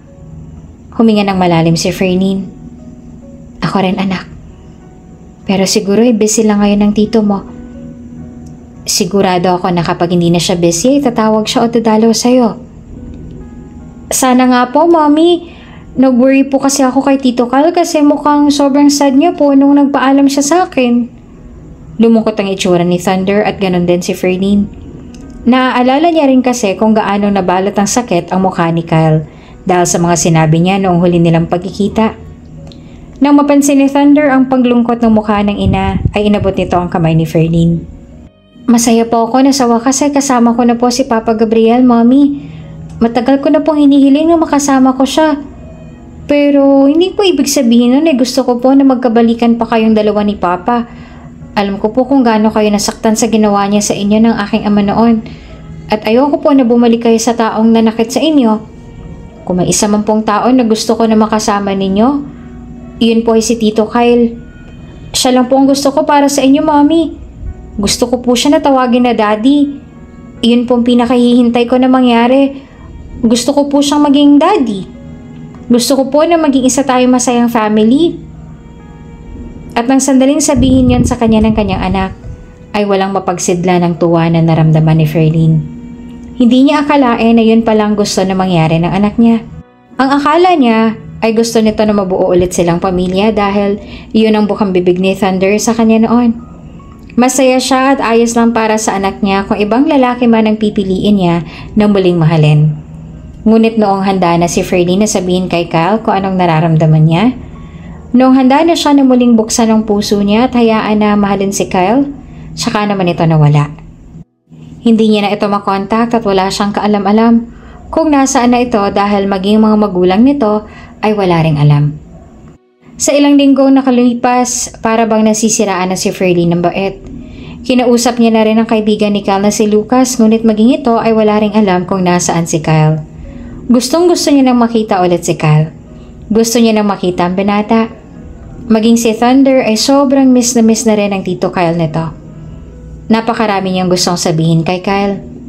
Nang tumawag sa kanya si Lucas para sabihin na babalik na sa bansa si Kyle, ay sobrang masaya siya at ganoon din si Thunder. At ngayon ay talagang abot langit ang kaba na nararamdaman niya habang naghihintay sa pagdating ni Kyle. Kanina pa siya nandito sa airport, alas 5 pa lamang ng umaga at ilang minuto na lamang ay malapit nang lumapag ang pribadong eroplanong sinasakyan ni Kyle. Sabi sa kanya ni Lucas, 6 AM raw ang piniling arrival ni Kyle. kaya maaga siyang pumunta dito. Mabilis ang pintig ng kanyang puso habang naghihintay. Samot-saring emosyon naman ang nararamdaman niya ngayon. Kinakabahan siya, natatakot, at na-excite na muling makita si Kyle matapos ang ilang linggo na hindi nila pagkikita.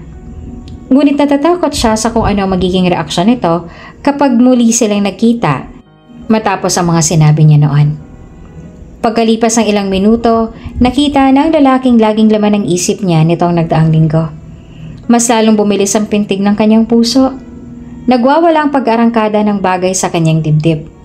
Halos hindi siya makagalaw sa kanyang kinatatayuan nang masilayan niya ang mukha ng binata. Nakasuot ng itim na coat si Kyle at may kausap sa cellphone, habang ang isang kamay naman ay nasa loob ng bulsa. He looked like a celebrity. Napakagwapo at kisig nitong pagmasdan. Kahit pa mula sa malayo ay napansin niyang pumayat ito pero mas lalo pa itong gumwapo. His charcoal hair was styled neatly. Kyle! Kyle! Malakas niya itong tinawag sabay takbo palapit at napatingin naman sa kanya si Kyle na sandali pa natigilan.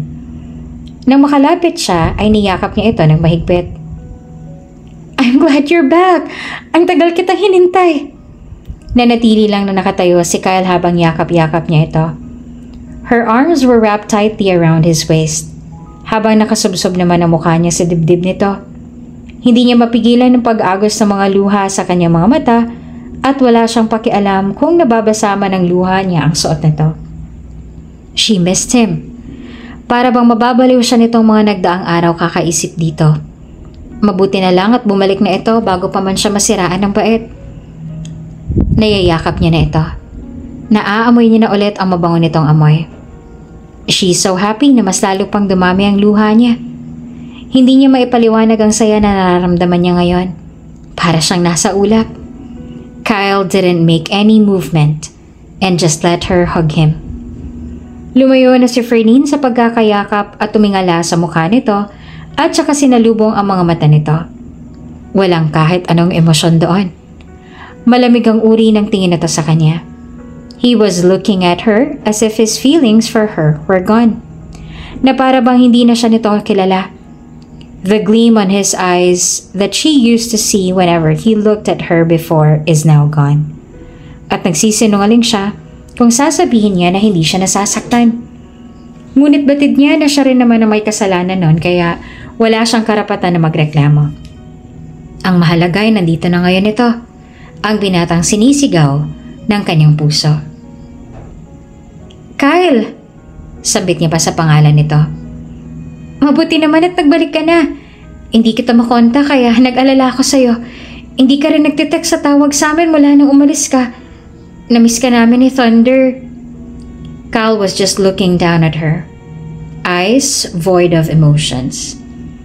Para bang sinasabi ng mga mata nito na naka-move on na ito sa kanya. Na wala na itong nararamdaman sa kanya. You're done? Malamig na tanong nito na nagpatigil kay Fernine. If yes, then I'm leaving.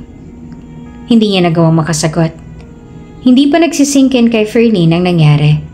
At saka lang siya bumalik sa realidad nang makita na naglalakad na ito palayo. Iniwan siya nitong nakatayo roon. Kyle, wait! Pagtawag niya ulit sa binata na huminto naman sa paglalakad ngunit hindi siya nito nalingon.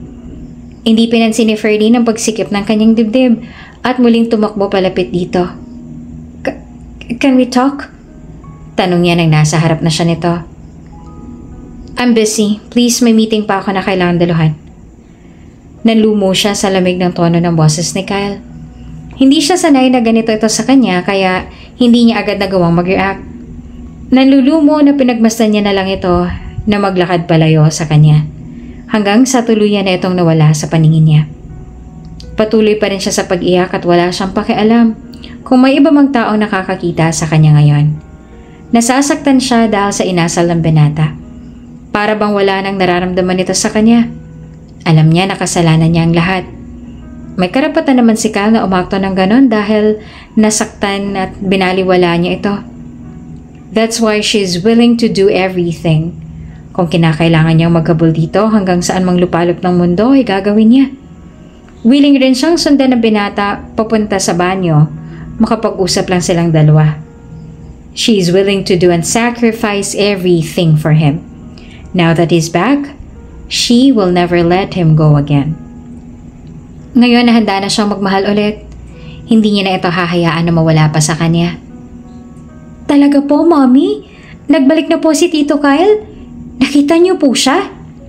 Masaya na tanong ni Thunder nang sabihin niya dito ang lahat. Oo, anak. Nagbalik na siya. Sagot naman ni Fernine. Yay! Masaya ako kung ganun, Mommy. Sana po sa susunod ay siya naman po magdala nitong sweet sa akin at hindi niya na po ipapadala sa assistants niya. Kahit pa hindi sila magkaayos ni Kyle ay talagang hindi pa rin ito nakakalimutan ni Kyle at nagpapadala pa rin ito ng mga laruan at mga paboritong pagkain ni Thunder. Ipinapadala lang ito ni Kyle sa tauhan nito para ibigay yon kay Thunder. Mommy, sana po maging okay na po kayo ni Tito Kyle. Gusto ko na po kasi siyang makita at mayakap ulit. Pakiusap ni Thunder sa kanya. Niyakap niya naman ang anak. Pangako, anak. Gagawin ang lahat ni Mommy para magkabati na kami ng Tito Kyle mo. Kung kaya naman ay maaga pa lang ay nasa kumpanya na si Fernine ni Kyle para makausap niya ito. Naisip niya kasi na baka kapag maaga siyang pumunta ay hindi ito masyadong busy. Alam kasi ni Fernine na laging maaga kung pumasok si Kyle sa trabaho dahil naging secretary din siya nito. Hi, good morning. Nakangiting bati niya sa receptionist na magalang na bumati rin sa kanya pabalik. Pwede ko bang malaman kung dumating na si Kyle Alder? Tumingin ang babae sa screen ng monitor nito bago muling tumingin sa kanya tumango. Yes ma'am, halos kararating niya lang rin po. Napangiti siya. Pwede ko bang malaman kung nasaan ang office niya? I just need to talk to him sana. Pwede ko bang malaman ang pangalan ninyo, ma'am? I'm Ferdine. Nakita niya kung paanong nanlaki ang mga mata ng babae. Hindi pa man siya natatapos sa sasabihin niya. You're Ferdine Sandoval, ma'am? Yes. Nagtataka na tugon niya. Hindi niya alam kung anong klaseng reaksyon na yun. Bakit parang gulat na gulat ito? Biglang yumuko ito. I'm sorry ma'am, hindi ko po agad kayo nakilala. Nasa 38th floor po ang office si Sir Kyle. Muli itong tumingin sa kanya. Pwede ko po kayong samahan kung gusto po ninyo. Mabait na umiti naman si Ferdinand dito kahit pa nagtataka pa rin siya sa reaksyon nito. No need, I can manage. Thank you. Pagpasok niya sa loob ng elevator, pinindot niya iyon papuntang 38th floor kung nasaan ang office ni Kyle. Hindi naman maipaliwanag ni Fernine ang nararamdaman niya ngayon. Para bang kahit anong segundo ay tatalo na ang kanyang puso sa kaba. Na-excite siya na muling makaharap si Kyle kahit na kahapon ay malamig ang trato nito sa kanya. Ibang-iba talaga itong tama niya kay Kyle ngayon. Kahit ilang minuto pa lang siyang nasa loob ng elevator, pakiramdam niya, lagpas 1 taon na siya doon sa sobrang tagal huminto noon. Nang sa wakas ay bumukas ng elevator, humugot muna si Fernine ng malalim na paghinga bago lumabas. Biglang kumalabog ng malakas ang dibdib niya. At para bang nag-slow-mo ang pag-ikot ng kanyang mundo, nang ang unang makita niya paglabas ng elevator ay si Kyle. Naglalakad, katabi ang isang gwapong lalaki na may kung anong sinasabi. Kyle! Malakas na tawag niya dahil napapalayo ito. Lumingon sa direksyon ng binata at nanlaki ang mga mata niya nang makitang nagmamadali itong maglakad palayo. Wait! Wait! Kyle! Sigaw niya. Halos magkandadapa-dapa na siya sa pagtakbo. Nakasuot kasi siya ng high heels at madulas pang sahig sa hallway. But she doesn't care. Kailangan niya itong mahabol. Kailangan nila makapag-usap. Kyle, sandali lang! Hinihingal niyang sigaw. Ang hirap tumakbo dahil sa suot niyang heels kaya naman hinubad niya iyon at binitbit na lamang bago tumakbo ulit para habulin ng binata. Kyle, teka, sandali lang!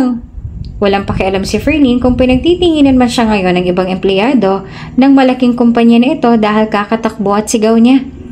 Iniisip nga siguro nilang isa siyang baliw. Pero wala siyang pakialam sa iniisip nila. Ang mahalaga lang sa kanya ay ang makausap niya si Kyle. Kyle! Tumigil muna si Fernine sa pagtakbo at napayuko at napahawak sa kanyang tuhod bago humugot ng malalim na paghinga. This is more tiring than she thought. Damn it. habulan inside his huge company is damn exhausting. Miss, napaangat siya ng tingin nang may nagsalita sa harapan niya. Iyon ang lalaki na kasama ni Kyle. I'm Apollo, Kyle's new secretary. Pakilala ng lalaki. Kung ganon, ay pinalitan na pala siya ni Kyle.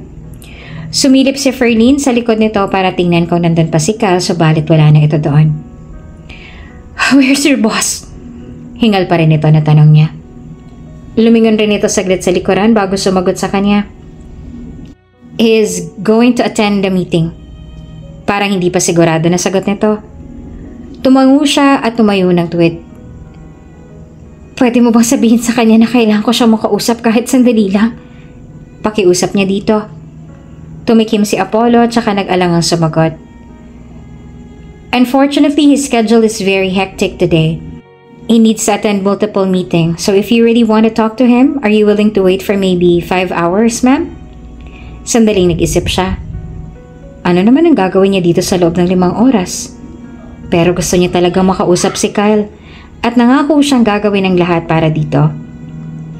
Yes, I'm willing to wait. Determinadong sagot niya. Tumikim ulit si Apollo. Parang gusto na nitong mapakamot sa ulo. Are you sure, ma'am? Pwede naman po kayong bumalik bukas. Masyado pong matagal kung maghihintay kayo ng 5 oras. Suwestyon nito. Umiling si Ferlene. Determinado siya na makausap si Kyle kaya maghihintay siya kahit gaano katagal. No, I'll wait. Sige, doon na lang po kayo maghintay, ma'am. Sabay turo nito sa mga upuan na sinundan niya naman ang tingin. Tumango siya at muling tiningnan si Apollo. Okay, salamat. Yumuko ito sa harap niya. You're welcome, ma'am. You can ask the staff if you need something. Have a good day ahead, ma'am. Nagpaalam na ito sa kanya.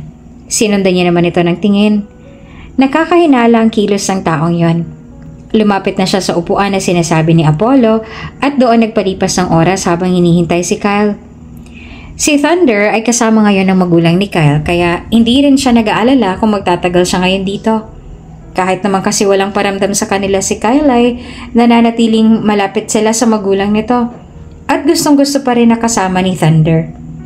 Ang totoo niyan ay ang gusto sana ni Gabriel mangyari ay hiramin sa kanya ngayong araw si Thunder, ngunit hindi siya pumayag at sinasabi na magbobonding ito kasama ng lolo at lola nito.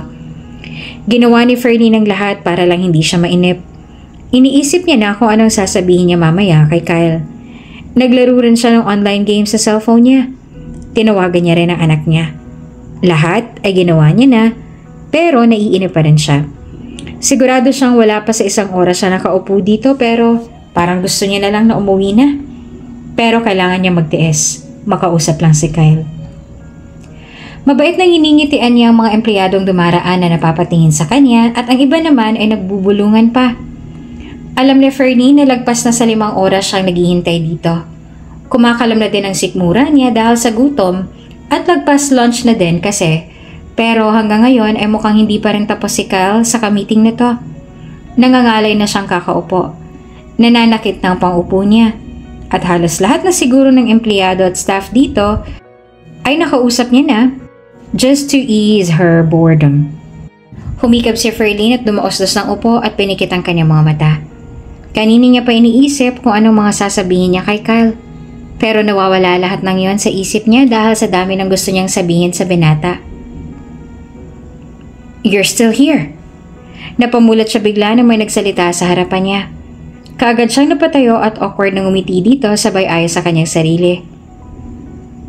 Yes. Awkward siyang ngumiti kay Apollo. Where's your boss? Tapos na ba siya sa meeting niya? Papunta na ba siya? My boss? Well, kanina pa siya umalis to attend lunch meeting. Nalaglagan pa nga ni Ferlene sa sagot nito. Kanina pa siya umalis? Nautal pa siya. Yes, I'm sorry hindi kita agad nasabihan. I was busy. Paliwanag nito. No, it's okay. Pilit nang umiti siya dito. Ano oras daw siya babalik? I'm willing to wait. Tumikim si Apollo. Actually, I don't know. Ang alam ko ay may kailangan pa siyang 2 event ngayong araw na to. Nawalang ngiti sa kanyang labi at bumagsak ang kanyang balikat. Oh, I see. E then pwede ko bang malaman kung anong araw siya free? Actually, walang araw na free siya. The disappointment is now palpable on her face. Then pwede ko bang malaman kung ilang buwan siyang mananatili dito sa Pilipinas? I believe he will only stay here for a week. Kailangan niya lang kasing bumalik ng bansa because his presence is needed para sa pag-assign ng bagong CEO sa Spain. Malungkot na napatango siya. Ganun ba? Sige, salamat. Mauna na ako. Sure. And here. Iniabot nito sa kanyang dala. Nagtataka na tanggap niya iyon at tiningnan ng laman. Eat that. Alam kong hindi ka pa kumakain. Muli niya itong tiningnan. What about you? Kumain na kami ni sir. Para sa'yo talaga yan. Nakangiting sagot nito. Salamat. Mauna na ako. Paalam niya. Yeah, drive safely, Miss Ferline. Bagsak ang balikat na pumasok siya sa elevator. Hindi niya na naman nakausap si Kyle. Hindi na bale. May susunod na araw pa naman. Ipapaliwanag niya na lang sa anak niya ang nangyari. She just left. Wika ni Apollo nang sandali makapasok sa loob ng opisina ni Kyle na noon ay nakaupo sa swivel chair at kaharap ang laptop. Did she eat the food I asked you to give her? Kyle asked. Alam kasi ni Kyle na hindi pa kumakain ng dalaga, that's why he asked one of his subordinate to buy food for Ferline and then inutusan niya si Apollo na ibigay iyan sa dalaga. Nag-aalala siya para dito. Of course, ayaw niyang magkasakit ang dalaga. Pero nakiusap siya kay Apollo na kung maaari ay huwag sabihin kay Ferline na siya nagpabigay nun. I don't know, but she accepted it. Paliwanag naman ni Apollo. Hindi naman talaga bagong secretary ni Cal itong si Apollo. Kapatid ito ni Luke. Sa London lang nakatira si Apollo at ngayon lang ito bumalik ng bansa. Napakiusapan lang talaga ito ni Cal na nagpanggap na secretary na pinuunlakan naman ni Apollo na sobrang tuwang-tuwa pa. Apollo was suppressing his smile while looking at Kyle. Sinabi pa sa kanila ni Cal na mag-move on na ito at kakalimutan ang nararamdaman para kay Ferline. Pero sobrang halata pa rin naman na nag-aalala pa rin ito para kay Ferline. She really waited for 6 hours straight for you. Sabi ni Apollo habang nakatingin pa rin kay Kyle. Don't you feel bad? Nakita ni Apollo kung paano natigilan si Kyle. Lihim na napangiti naman dahil doon si Apollo. Hindi naman ito pinansin ni Kyle at hinayaan lang na manatili roon si Apollo. Nasa parking lot ngayon ang kumpanya ni Kyle si Ferline. Hinihintay niya ang binata. Sinabihan kasi siya kanina ni Apollo na dito siya maghintay. Kanina pa siya nakaabang dito sa tabi ng sasakyan ni Kyle. Pagtitinginan na nga siya ng mga empleyado doon. Yung mga guard ay hindi naman siya pinapalis dahil kinausap ang mga ito ni Apollo kanina. Ang sabi sa kanya kanina ng secretary ni Kyle ay lunch meeting daw ito mamaya. Kaya dito na lang daw siya maghintay para mahuli niya talaga ang binata. Nangangalay na nga siya. Pero willing to wait siya. Kapag sa loob kasi siya naghintay, nagagawa siyang takasan nito. Napahikab pa si Ferline habang naghihintay. Maaga pa lamang kanina ay nasa kumpanya na naman siya ni Kyle. Pursigido talaga siyang makausap ito bago pa ito umalis ang bansa. You still have a lunch meeting with Mr. Buenaventura, sir? Napaayos siya bigla ng tayo at nagwalang tibok ng puso nang makita si Kyle na naglalakad papalapit.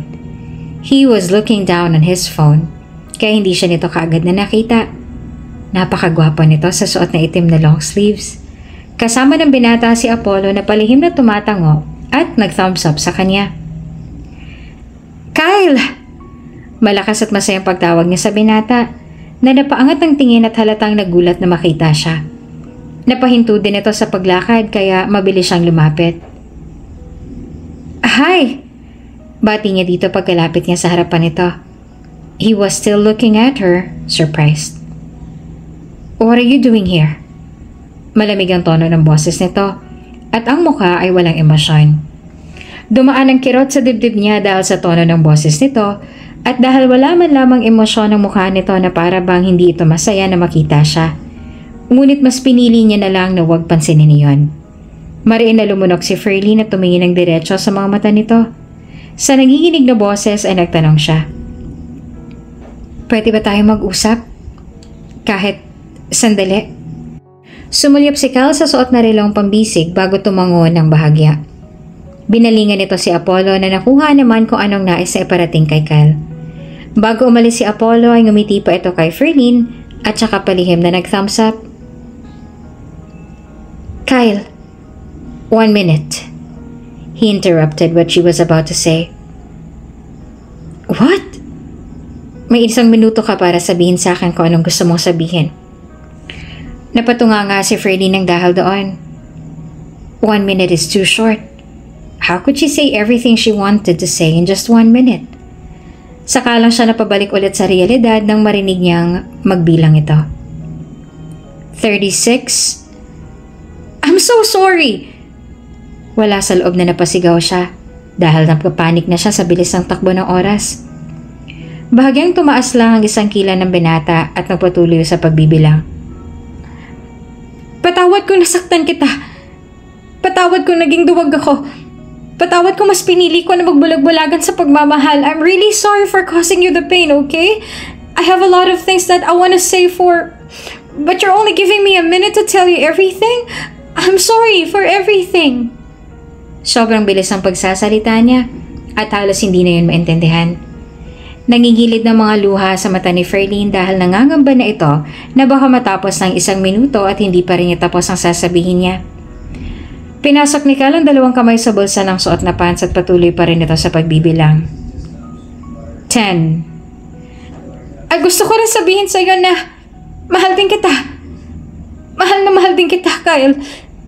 I love you so much."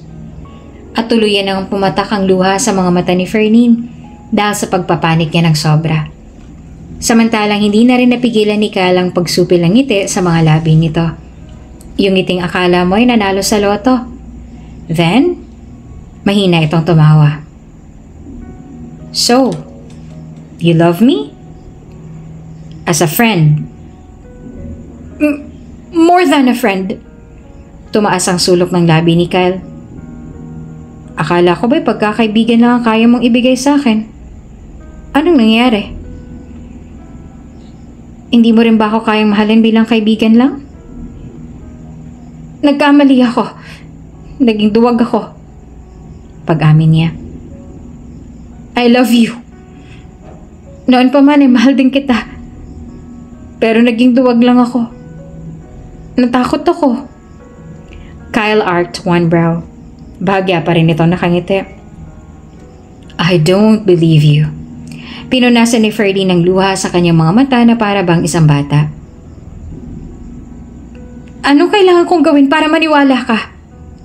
Desperado na si Ferlin na patunayan nito na mahal niya ito. Kahit ano ay gagawin niya para lang mapatunayan dito ang pagmamahal niya. Aaminin ni Ferlin na ngayon lamang siya nakaramdam ng ganito. Hindi niya lubos akalain na kaya niya pa pala na magmahal ng higit pa sa pagmamahal niya noong kay Gabriel. Higit na mas mahal niya si Kyle kaya kung sakali man na wala siyang magagawa para lang mapatunayan kay Kyle ang nararamdaman niya, ay higit na madudurog si Ferlin. "Kiss me, Ferlin." Sad ni Kyle sa malalim na boses. Hindi na siya nagtanong kung bakit. Yun lang ang kailangan niyang gawin para patunayan ang pagmamahal niya dito. Inabot niya na ang mukha nito gamit ang 2 niyang kamay. Tumingkayad at saka pinagdikit ang kanilang mga labi. Kaagad naman na ginagad ni Kyle ang galaw ng labi niya. He circled his one arm around her small waist, cupped her neck with the other hand, and he deepened the kiss. Gracious! The feeling of his lips against hers is like a dream. Akala ni Ferlin ay sa panaginip niya na lang ulit mangyayari ito, but she's now kissing Kyle, and she's not just dreaming. Higit pa ito sa hiniling niya. Nagsasayang mga paru-paro sa sikmura niya at nagwawalang tibok ng kanyang puso. She's so happy. Ang sarap sa pakiramdam na mahagkan ito. Pakiramdam niya ay para bang Nawala ng mabigat na pakiramdam sa kanyang dibdib nang sa wakas ay nasabi niya na kung anong totoong nararamdaman niya dito. When Kyle's tongue asked for an entrance inside her mouth, Ferlin parted her lips right away. Kumapit siya sa damit nito dahil nangihina na ang tuhod niya, dahil sa init ng halik na pinagsaluhan nila. The kiss was hot and needy. Kyle's tongue was exploring her hot cavern. Pareho silang walang pakialam kung nasa public place man sila at maraming maaaring makakita sa kanilang dalawa. They were too lost in each other's lips. Makalipas ang ilang sandali ay naghiwalay na ang kanilang mga labi. Kung tutuusin, kung hindi lang nila kailangan na huminga, ay baka hindi na naghiwalay pang mga labi nila. Parehong sobrang mabilis ang tibok ng kanilang mga puso at parehong habal hininga. Malambing nang umingiti sa kanya si Kyle tsaka marahan na hinaplos ang mukha niya. Nilapit nito ang labi sa tenga niya at tsaka bumulong doon. Mahal na mahal din kita, Ferlin Sandoval. Ikaw lagi. Nang araw na yon ay naging opisyal silang dalawa. Inalok siya ni Kyle na maging girlfriend nito at agad naman na pumayag si Ferlin nang walang kahit anong pagdadalawang isip. Nang ipaalam nila kay Thunder ang tungkol sa relasyon nila, ay sobrang naging masaya si Thunder na makailang beses pa na tumalon dahil sa tuwa. Yay! Magiging daddy na po kita! Sobrang happy ko po na magiging daddy na po kita, Tito Kyle. Yumakap si Thunder sa leeg ni Kyle dahil buhat-buhat nito ito ngayon. I'm so happy, Daddy! I love you po! Love na love ko po kayo ni Mommy!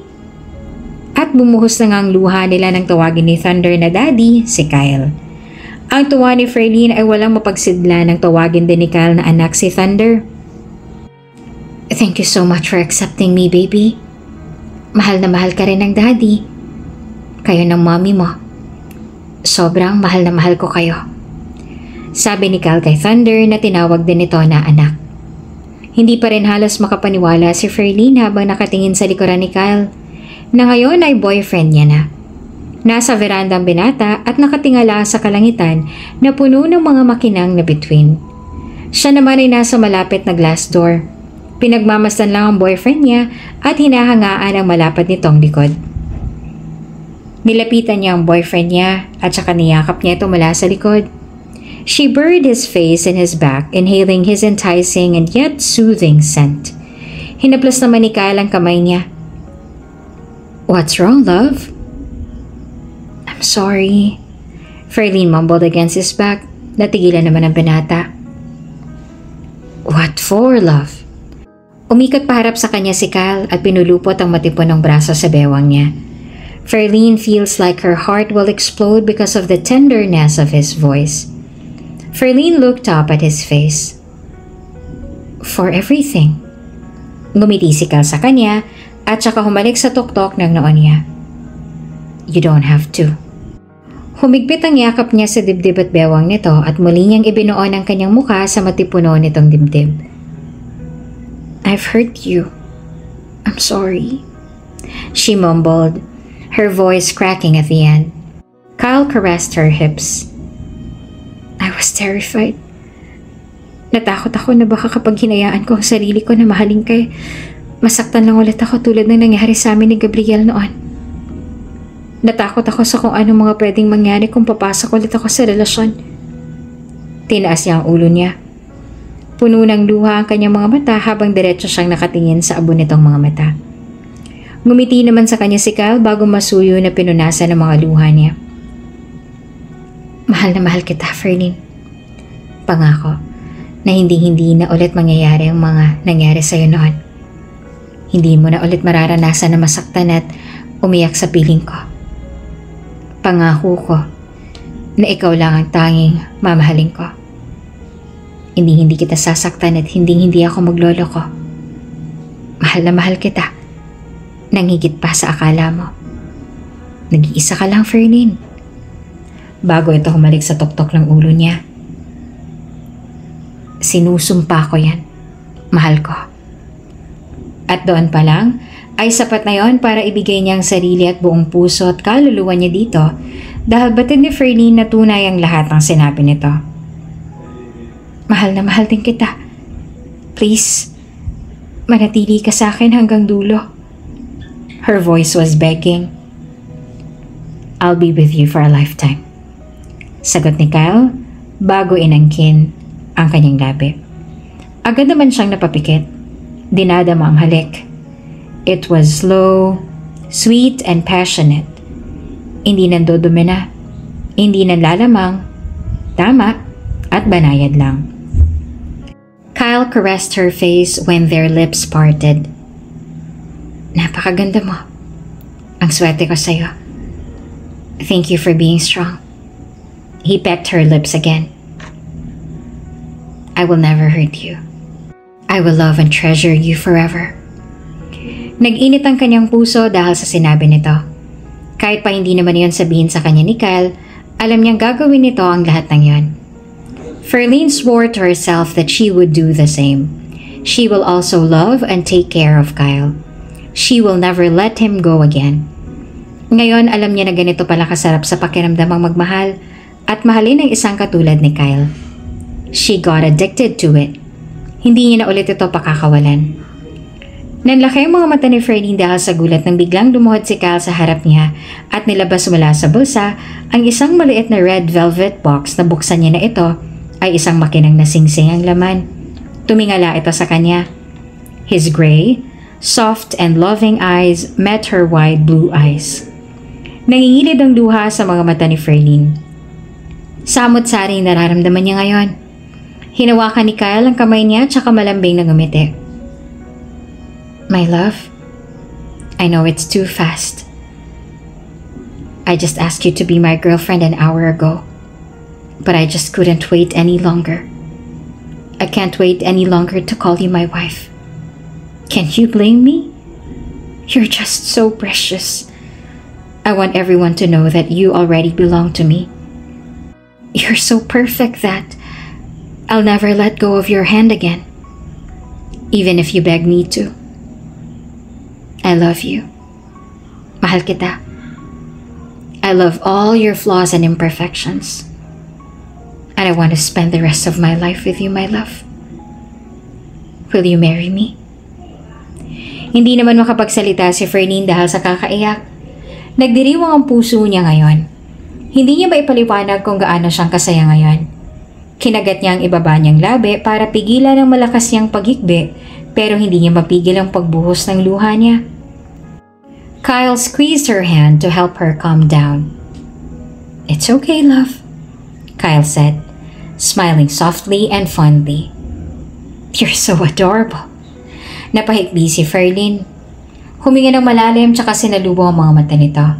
At dahan-dahan siyang tumango. Yes! Lumuhod siya para yakapin ito at saka sinubsob niya ang kanyang mukha sa leeg nito. Yes, I will marry you, she murmured against his neck. Masayang niyakap naman siya ng sobrang higpit ng binata. Thank you. I love you, he uttered before kissing her hair. Naramdaman niyang sinuot nito ang singsing sa daliri niya. Ferlene just cried happily against his neck. Sobrang saya ng pamilya ni Kyle nang ipaalam nila sa mga ito na ikakasal na sila. Maging ang ina ni Ferlene ay masaya. Mas gusto ng kanyang ina si Kyle ang maging asawa niya kesa raw kay Gabriel noon at sobrang masaya raw ito dahil natagpuan niya ng lalaki na para talaga sa kanya.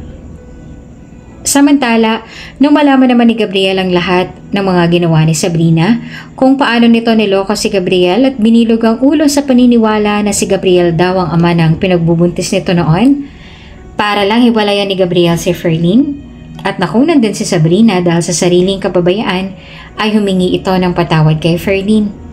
Paulit-ulit itong humingi ng tawad at humingi ng isa pang pagkakataon. Ngunit bagaman pinatawad na ito ni Ferlene, nilinaw ni Ferlene na sa anak na lang nila ito magkakaroon ng relasyon. Wala na dapat itong maging pakialam sa kanila at hindi na dapat ito sumubok na makipagbalikan pa kay Ferlene matapos itong mag-file ng divorce kay Sabrina. Labis sa pinagsisihan ni Gabriel ang lahat ng mga nagawa nito, ngunit huling-huli na ang lahat. He forfeited the precious gem he once had when he opted to be with the bronze. Masaya na ngayon si Ferlene sa piling ni Kyle. Masaya na silang dalawa ng anak niya at wala na silang mahihiling pa. Ferlene's first marriage with Gabriel may have failed, but perhaps it's a sign from God that she deserves someone better, like Kyle, who will cherish and love her more than anything in this world.